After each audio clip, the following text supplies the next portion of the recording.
Olá e seja bem-vindo a mais um episódio da série Gigantes do Varejo. Eu sou André Faria, CEO da Bluesoft, e hoje nós vamos conhecer uma rede varejista canadense com muitas lojas e com iniciativas super interessantes que vem crescendo bastante, tanto em número de lojas, em faturamento, como também aos olhos dos investidores canadenses. Então fica aqui com a gente para conhecer um pouquinho mais sobre essa rede. Bem, antes então de começarmos a falar sobre essa rede canadense, eu lembro a você que não sou analista de valores imobiliários e que esse vídeo não representa uma recomendação de investimentos. Então agora podemos finalmente começar a falar da nossa empresa.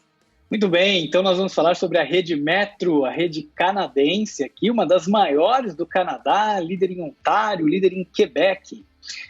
Vamos então conhecer um pouquinho, olha só, ela tem uma série de bandeiras diferentes, aqui a gente já consegue ver algumas delas, né? Como a Metro Plus, a Metro, Super C, Food Basics. Então ela trabalha principalmente com varejo alimentar e também com farmácia, drogarias, tá? Como é bastante comum, a gente sabe no mercado norte-americano, muitas vezes as farmácias e drogarias também vendem alimentos, né? Às vezes o mix acaba tendo uma grande intersecção. E aqui nessa rede não é diferente, a gente vai conhecer um pouquinho mais sobre a operação, número de lojas e tudo mais. Bom, aqui então a gente está diretamente no site da companhia, tem bastante informação interessante, né? Eles já começam aqui dando um destaque sobre algumas iniciativas que eles vêm fazendo em relação à Covid-19. O Canadá, como a gente pode acompanhar, é um dos países que nesse momento, né, também está com o menor número de casos, enfim, conseguiu fazer um trabalho bastante interessante no sentido de saúde pública, de redução lá dos casos de Covid. E as iniciativas, na realidade, aqui da Metro não são tão diferentes assim daquilo que a gente vem fazendo aqui no Brasil também, muitas coisas ligadas a uma maior higiene, né?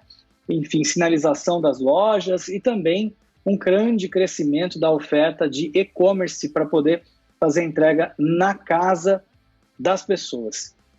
Então vamos dar uma olhadinha aqui também nas ações da companhia. A gente percebe aqui, se a gente olhar os últimos 5 anos, que também, né, vem crescendo, né, aos olhos do investidor. Então a gente vê aqui um papel que sai, né, aqui da casa dos 30 e poucos dólares canadenses. É um dólar que é um pouquinho mais baixo ali do que o dólar americano, né? Nesse momento, o dólar canadense, por exemplo, está aqui beirando 4,16. Então, nesse momento, o dólar canadense aqui está beirando 4,16.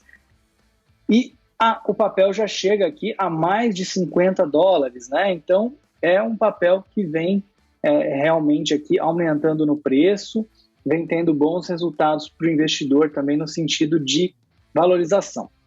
Vamos dar uma olhadinha no que a Metro fala sobre ela mesma aqui no relatório anual.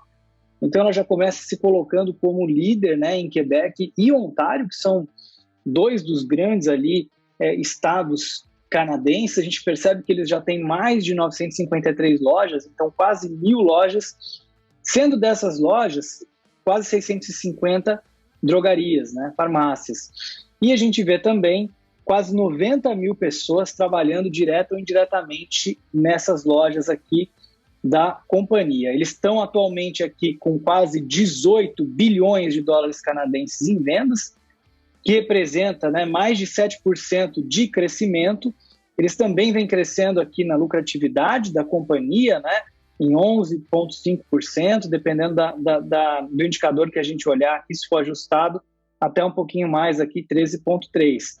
Eles fizeram um grande investimento no combate à Covid de 137 milhões de dólares canadenses e fizeram uma aquisição aqui de um outro grupo e que já estão colhendo sinergias, né, dessa aquisição. Quer dizer, quando você adquire uma outra companhia varejista, você pode muitas vezes utilizar recursos, né, apenas de uma das duas e com isso economizar, reduzir despesa, muitas vezes reduzir o número de imóveis, o número de CDs, por exemplo, né, ou até mesmo o número de colaboradores, dependendo aqui de qual for a estratégia. Quando a gente olha, então, eles estão dividindo aqui basicamente em 3 estados canadenses, né, Quebec e Ontário, onde já são líderes, e aqui em New Brunswick, onde tem lá a cidade de Moncton, no Canadá, nas províncias do Atlântico, em que a gente vê aqui que eles têm apenas 28 lojas, então é onde eles cresceram menos até agora, tá bom? Então aqui tem uma série de bandeiras, né?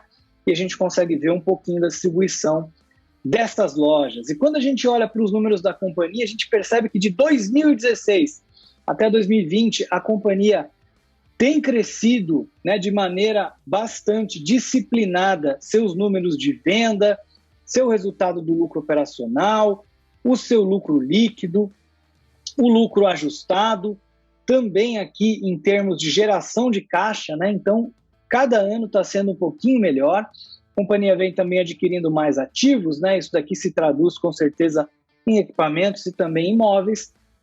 A gente vê também uma dívida crescente, né? Então ela vai se alavancando um pouquinho mais para conseguir crescer.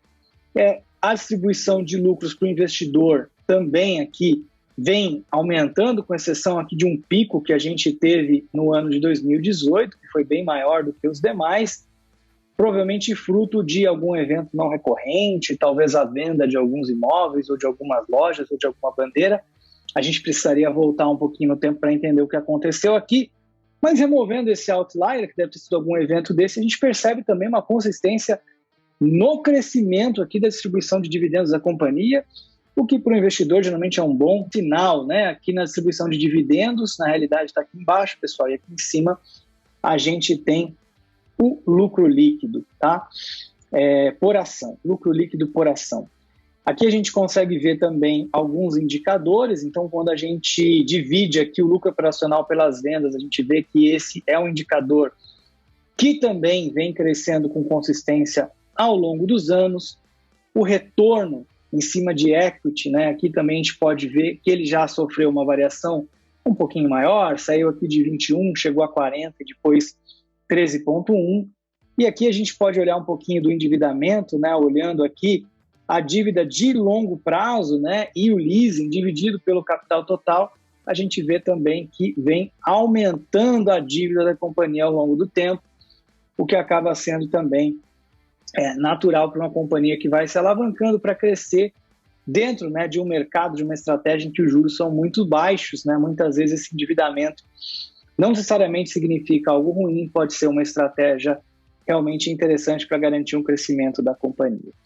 Aqui a gente tem a carta do presidente do conselho, a gente não vai ler, mas ele está falando um pouquinho sobre as iniciativas de ESG, sobre o combate à Covid, né?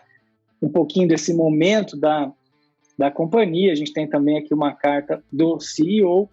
Eu quero mostrar para vocês aqui algumas coisas que achei interessantes sobre a companhia, a começar por alguns indicadores que eles colocam que são importantes, né?